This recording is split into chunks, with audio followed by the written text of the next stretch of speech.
Elbow Grease Productions, in association with MichaelJacksonInsider.com, presents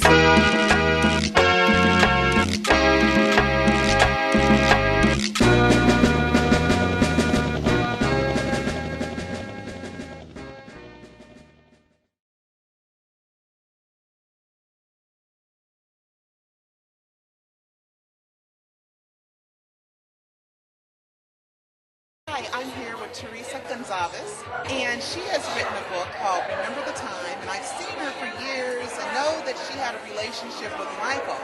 But today, I discovered that her and Michael kissed. Oh my God! Oh my God! Oh my God! So you actually kissed the King of Pop? Was it on the cheek or? Uh-oh. She's asking the intimate questions. No, it wasn't on the cheek. It was like, It was an intimate kiss. wow. Wow. You know, the reason why I wanted to interview you is because we don't hear enough about normal, intimate relationships with Michael. And they need to be put out there so people can stop thinking that he had some kind of weird appetite. And so I agree. And I'm very proud of you for putting that out there and saying that Michael was normal.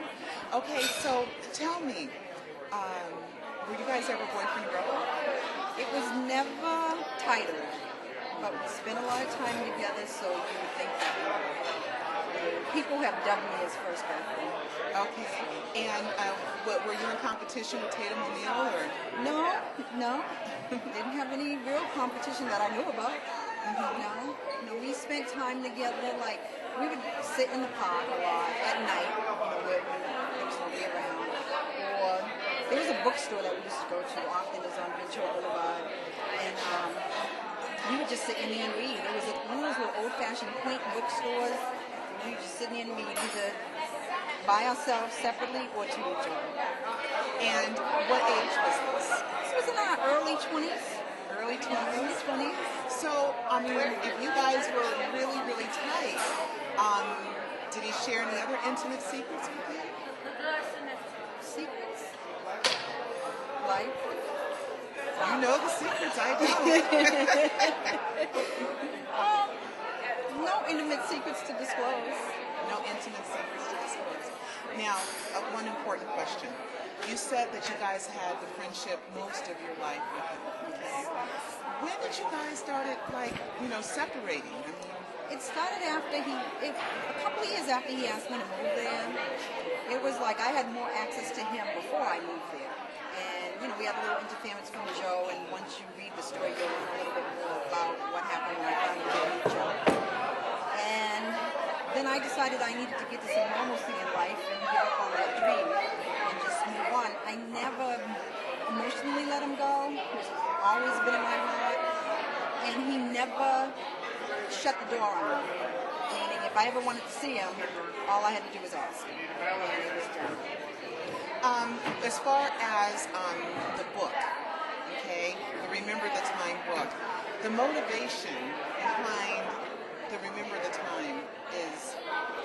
Because I wanted people to know, the fans to know, it could have been them.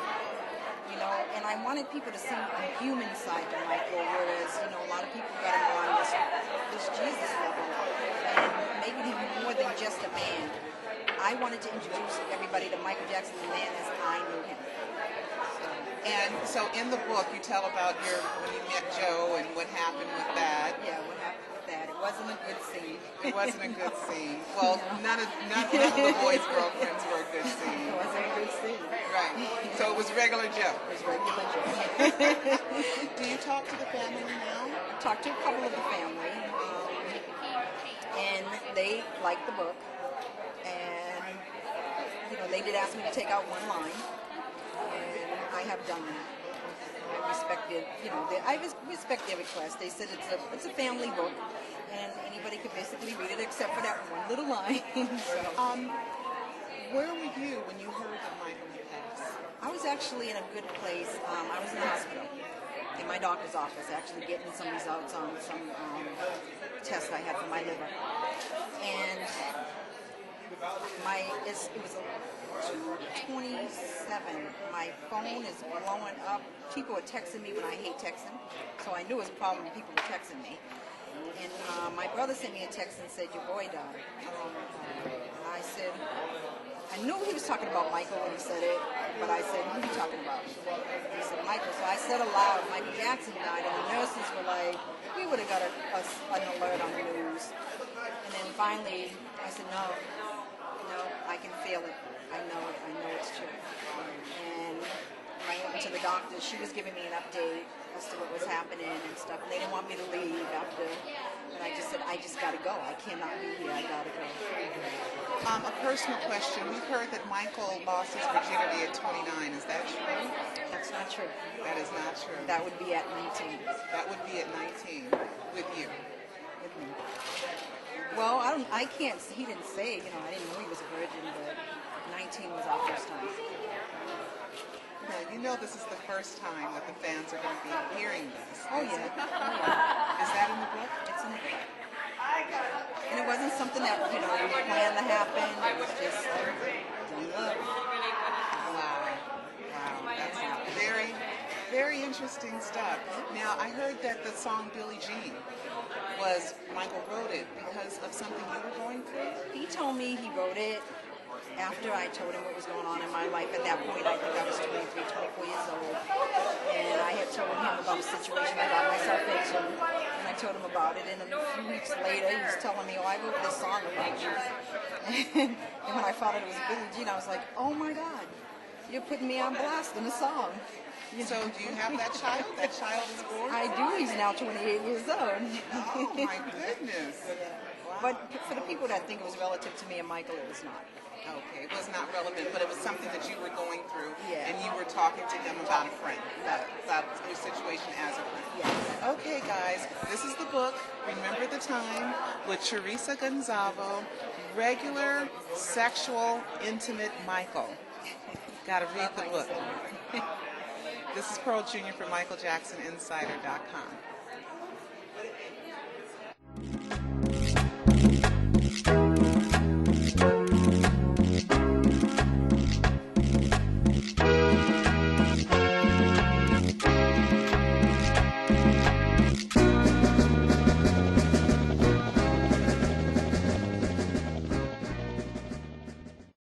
Suicide. Did Michael Jackson fake his death to save his life?